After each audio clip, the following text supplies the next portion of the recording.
क्या आप भी किसी दिन कुछ ऐसा करना चाहते हैं जिससे पूरी दुनिया बदल जाए? क्या कभी आपने सोचा है कि एक आम इंसान जो ना रॉकेट बनाना जानता था ना कार, वो कैसे पूरी मानवता को दूसरे ग्रहों पर बसाने का सपना देखता है? आज जो आप सुनने जा रहे हैं वो सिर्फ एक भाषण नहीं, एक आग है। एक ऐसी सोच है जो आपको काम पर लगने के लिए मजबूर कर देगी। इलॉन मस्क की ये स्पीच आपको झकझोर कर रख देगी, आपके अंदर की उस आवाज को जगा देगी जो कहती है तू भी कर सकता है। तो चलिए सुनते हैं इलॉन मस्क की वो पूरी कहानी जो न सिर्फ आपको मोटिवेट करेगी बल्कि आपकी जिंदगी की दिशा भी बदल सकती है। सबसे पहले तो मैं आपको शुक्रिया कहना चाहता हूं क्योंकि आपने मुझे पागल इंसान नहीं कहा। मैं सोच रहा था कि आज मैं आपको ऐसा क्या बताऊं जो आपके किसी काम आ सके। फिर मैंने सोचा क्यों ना मैं अपनी कहानी ही साझा करूं, मैं यहां तक कैसे पहुंचा, मेरे साथ क्या क्या हुआ, शायद इससे आपको भी कुछ सीखने को मिल जाए। मैं अक्सर सोचता हूं कि ये सब कैसे हो गया। जब मैं छोटा था तो मुझे बिल्कुल नहीं पता था कि मैं बड़ा होकर क्या बनूंगा। लोग मुझसे पूछते थे लेकिन मेरे पास कोई जवाब नहीं होता था। फिर एक दिन मुझे एहसास हुआ कि नई चीजें बनाना बहुत अच्छा काम हो सकता है। मैंने ऐसा इसलिए सोचा क्योंकि मैंने एक किताब में पढ़ा था, अगर कोई टेक्नोलॉजी बहुत आगे की हो तो वो जादू जैसी लगती है, और ये बात सच है। अगर हम 300 साल पहले की दुनिया देखें तो आज की चीजें जैसे उड़ना, दूर बैठे किसी से बात करना या इंटरनेट पर दुनिया भर की जानकारी हासिल करना, सब कुछ नामुमकिन लगता था। तब लोग इन्हें जादू समझते थे और आज ये सब हमें आम लगने लगा है। मुझे लगता है आज की टेक्नोलॉजी तो जादू से भी बढ़कर है। इसलिए मैंने सोचा अगर मैं कुछ ऐसा बना सकूं, कुछ नया कर सकूं, खासकर टेक्नोलॉजी में, तो वो भी जादू जैसा होगा और ये मेरे लिए बहुत जबरदस्त बात होगी। मुझे हमेशा डर भी लगता था क्योंकि मैं समझना चाहता था कि इस पूरी जिंदगी का मकसद क्या है, हम यहाँ क्यों हैं। हर चीज का कोई न कोई उद्देश्य तो जरूर होता है। फिर मैंने सोचा अगर हम दुनिया के ज्ञान को समझ सकें और ऐसी चीजें बना सकें जो इंसान की सोच और समझ को आगे ले जाएं, तो हम बेहतर सवाल पूछ सकेंगे और चीजों को गहराई से समझ पाएंगे। यही असली रास्ता है आगे बढ़ने का। इसी सोच के चलते मैंने फिजिक्स और बिजनेस की पढ़ाई की क्योंकि मुझे लगा कि कुछ बड़ा और नया करने के लिए इन दोनों चीजों का ज्ञान जरूरी है। मैं हमेशा ये समझना चाहता था कि ये दुनिया कैसे काम करती है और पैसों और कारोबार का सिस्टम किस तरह चलता है। साथ ही मुझे ये भी एहसास हुआ कि अगर कोई बड़ी चीज बनानी हो तो उसे अकेले करना बहुत मुश्किल होता है, उसके लिए बहुत से लोगों के साथ मिलकर काम करना पड़ता है। इसीलिए मैं कैलिफोर्निया आया ताकि ये पता लगा सकूं कि इलेक्ट्रिक कारों के लिए बैटरी से बेहतर विकल्प क्या हो सकता है। मैं खास तौर पर यह जानना चाहता था कि क्या कोई नई टेक्नोलॉजी जैसे कोई सुपर पावर वाला कैपेसिटर बैटरी की जगह ले सकता है। ये बात 1995 की है। उसी वक्त इंटरनेट भी तेजी से शुरू हो रहा था। फिर मैंने सोचा या तो मैं उस टेक्नोलॉजी में रहूं जिसमें कामयाबी की कोई गारंटी नहीं है, या फिर मैं इंटरनेट से जुड़े किसी काम में लग जाऊं जहां आगे बढ़ने के ज़्यादा मौके हैं। मैंने पढ़ाई छोड़ दी, लेकिन अच्छी बात यह थी कि मैंने ग्रेजुएशन पूरा कर लिया था, इसलिए कोई ये नहीं कह सकता था कि मैंने बिना सोचे समझे फैसला लिया। इसके बाद मैंने इंटरनेट से जुड़े कुछ काम शुरू किए, जिनमें से एक था पेपाल। शायद ये जानना अच्छा होगा कि पेपाल की शुरुआत कैसे हुई। शुरू में हमारा आइडिया था कि एक ऐसी जगह बनाई जाए जहां लोग अपने पैसों से जुड़े हर काम आसानी से कर सकें। हमने एक छोटा सा फीचर बनाया था, ईमेल से पेमेंट करना। जब हम लोगों को अपनी चीज दिखाते थे तो हम उन्हें पूरा, बड़ा और थोड़ा जटिल सिस्टम दिखाते थे, लेकिन उस पर लोगों की खास दिलचस्पी नहीं होती थी। फिर जब हमने ईमेल पेमेंट दिखाया जो बेहद आसान था तो सबको बहुत पसंद आया। तभी हमें समझ आया कि लोगों की बातें सुनना कितना जरूरी होता है। अगर हमने लोगों की राय न मानी होती तो शायद पेपाल कभी कामयाब नहीं होता। इसलिए जब भी लोग आपको फीडबैक दें तो उसे नजरअंदाज मत करो। अगर जरूरत लगे तो अपनी पुरानी सोच बदलने से भी मत हिचको। पेपाल के बाद मैंने सोचा ऐसी कौन सी बड़ी समस्याएं हैं जो इंसानों के भविष्य को बदल सकती हैं। ये सोच सिर्फ पैसे कमाने की नहीं थी, बल्कि ये समझने की थी कि इंसान की जिंदगी को सबसे ज्यादा क्या चीज बदल सकती है। पहली बड़ी समस्या थी पृथ्वी की एनर्जी को टिकाऊ बनाना, यानी हमें बिजली और ऊर्जा को ऐसे बनाना है जो पर्यावरण को नुकसान न पहुंचाए। अगर हम ऐसा नहीं कर पाए तो हम सब मुश्किल में पड़ सकते हैं। दूसरी बड़ी बात थी जिंदगी को धरती के बाहर भी फैलाना, ताकि इंसान सिर्फ धरती तक सीमित न रहे बल्कि दूसरे ग्रहों पर भी जीवन स्थापित कर सके। पहली समस्या की वजह से टेस्ला और सोलर सिटी की शुरुआत हुई और दूसरी सोच की वजह से स्पेसएक्स की। जब मैंने स्पेसएक्स शुरू किया तो मुझे शुरुआत में लगता था कि कोई भी आम इंसान रॉकेट कंपनी नहीं शुरू कर सकता। मैं इतना पागल नहीं था कि बस यूं ही कुछ भी करने लगूं। लेकिन फिर मैंने सोचा, नासा का बजट कैसे बढ़ाया जा सकता है। यही मेरा शुरुआती सपना था।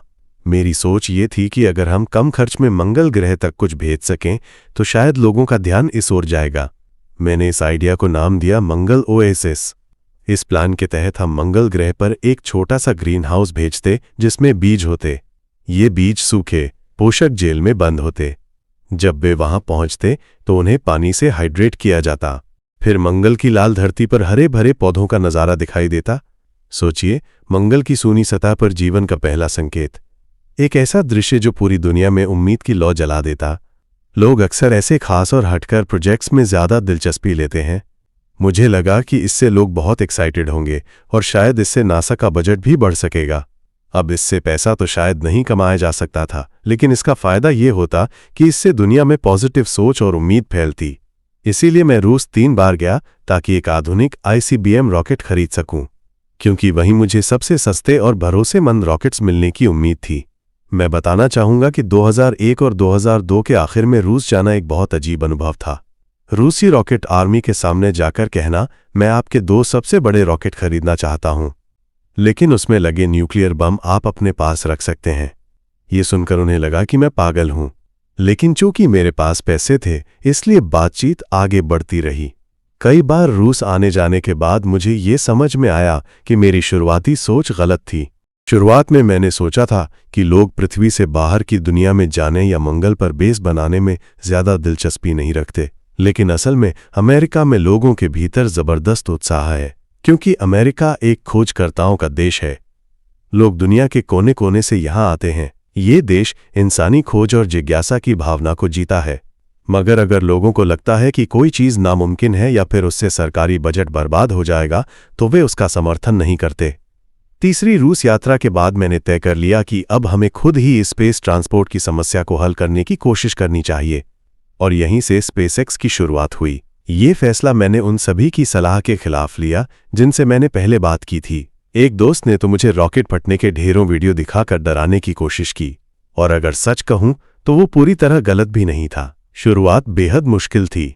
मैंने इससे पहले कभी कोई असली भौतिक प्रोडक्ट नहीं बनाया था। हाँ, बचपन में मॉडल रॉकेट जरूर बनाए थे, लेकिन एक असली कंपनी चलाना वो कुछ और ही बात थी। मुझे खुद सीखना पड़ा कि चीजें कैसे बनती हैं और एक सही टीम कैसे बनाई जाती है। हमने कोशिश की और 3 बार असफल हुए। रॉकेट साइंस में पासिंग मार्क्स का मतलब होता है 100% सही। यहां आप आधा सही नहीं हो सकते, और इसमें कोई पहले से टेस्टिंग का विकल्प भी नहीं होता। रॉकेट इंजीनियरिंग को समझने का सबसे अच्छा उदाहरण यह है, सोचिए कि आप एक बेहद जटिल सॉफ्टवेयर बना रहे हैं जिसे आप चलाने से पहले कभी टेस्ट नहीं कर सकते, और पहली बार में ही उसमें एक भी बग नहीं होना चाहिए। हम पहले लॉन्च में असफल हुए। मैं खुद लॉन्च साइट पर गया और टूटे हुए रॉकेट के टुकड़े उठा रहा था। वो लम्हा बेहद दुखद था, लेकिन हमने हर असफल उड़ान से कुछ न कुछ सीखा, और अंततः 2008 में चौथी उड़ान में हम सफल हुए। हमने रॉकेट को ऑर्बिट कक्षा में पहुंचा दिया। ये सब तब हुआ जब हमारे पास बहुत थोड़े पैसे बचे थे, और शुक्र है उस उड़ान ने हमें बचा लिया। मुझे लगता है, कहावत है, चौथी बार सफलता मिलती है। तो हमने फॉल्कन 1 को अंततः कक्षा में पहुंचा दिया।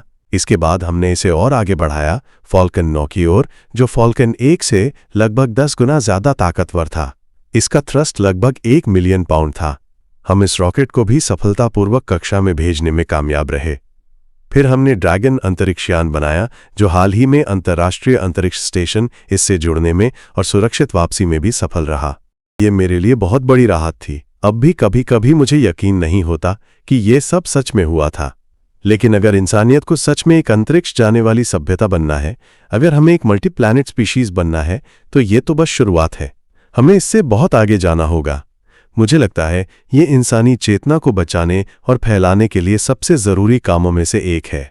ध्यान देने वाली बात यह है कि पृथ्वी लगभग 4 अरब साल से है, लेकिन इंसानी सभ्यता, अगर हम लिखित इतिहास की बात करें तो वो केवल 10,000 साल पुरानी है, और ये भी हम उदार होकर कह रहे हैं। इसलिए इंसान की मौजूदगी और चेतना इस ग्रह पर अब तक एक बहुत अनिश्चित चीज रही है। हालांकि मैं पृथ्वी के भविष्य को लेकर काफी आशावादी हूं। मैं नहीं चाहता कि लोग ये सोचें कि हम सब खत्म होने वाले हैं। मुझे लगता है कि आने वाले लंबे समय तक पृथ्वी पर सब कुछ ठीक रहेगा। जरूरी नहीं कि 100% गारंटी हो, लेकिन सबसे ज्यादा संभावना यही है। लेकिन अगर सिर्फ 1% भी खतरा है तो भी हमें पूरी कोशिश करनी चाहिए कि हमारे पास बायोस्फीयर का एक बैकअप हो, यानी ऐसा एक और ग्रह जहां जीवन को आगे बढ़ाया जा सके। और मुझे लगता है ये बहुत जरूरी है। ऐसा करने के लिए हमें एक बड़ी सफलता की जरूरत है, एक ऐसा स्पेस ट्रांसपोर्ट सिस्टम जो पूरी तरह से रियूजेबल हो और हमें तेजी से मंगल तक ले जा सके। ये एक मुश्किल काम है, नामुमकिन के बहुत करीब, लेकिन यही वो चीज है जिसे हम स्पेसएक्स के साथ हासिल करने की कोशिश कर रहे हैं। अब अगर बात करें टेस्ला की, तो टेस्ला का मकसद था दुनिया को ये दिखाना कि इलेक्ट्रिक कारें क्या कर सकती हैं। लोगों की सोच गलत थी। उन्हें लगता था कि इलेक्ट्रिक गाड़ियां सिर्फ धीमी, बदसूरत और कम रेंज वाली होती हैं, जैसे कोई गोल्फ कार्ट। इसी सोच को बदलने के लिए हमने टेस्ला रोडस्टर बनाया, एक तेज, खूबसूरत और लंबी दूरी तक चलने वाली कार। कई बार ऐसा होता है कि आप कागज पर कुछ भी दिखा दो, गणनाएं सही हैं, सब कुछ फिट है, लेकिन जब तक आप असल में कोई चीज बनाकर लोगों को ना दिखाएं, तब तक वे मानते ही नहीं। इसलिए मेरा मानना है, अगर आप कोई कंपनी शुरू करना चाहते हैं तो सबसे पहले एक ऐसा प्रोटोटाइप बनाइए जो चल सके, चाहे वो थोड़ा कच्चा ही क्यों ना हो। पावर पॉइंट पर तो हर चीज बेहतरीन लगती है, लेकिन असल चीज तभी दिखती है जब वो हाथ में पकड़कर या सड़क पर चलाकर दिखाई दे। रोडस्टर के बाद लोग कहने लगे, ठीक है, आपने एक छोटी महंगी स्पोर्ट्स कार बना दी, पर क्या आप कोई असली कार बना सकते हैं? तो हमने कहा, ठीक है, वो भी बना देंगे। अब हम ला रहे हैं मॉडल एस, एक 4 डोर सेडान जो एकदम असली बड़ी और कमर्शियल कार होगी। और शायद इन सब से कुछ न कुछ सीखने को भी मिलेगा। लेकिन सबसे जरूरी बात जो मैं आपसे कहना चाहता हूं वो ये है, आप लोग 21वीं सदी के जादूगर हैं। अपने रास्ते में किसी चीज को मत आने दो, कल्पना की कोई सीमा नहीं होती। जाओ और कुछ जादू करो। धन्यवाद।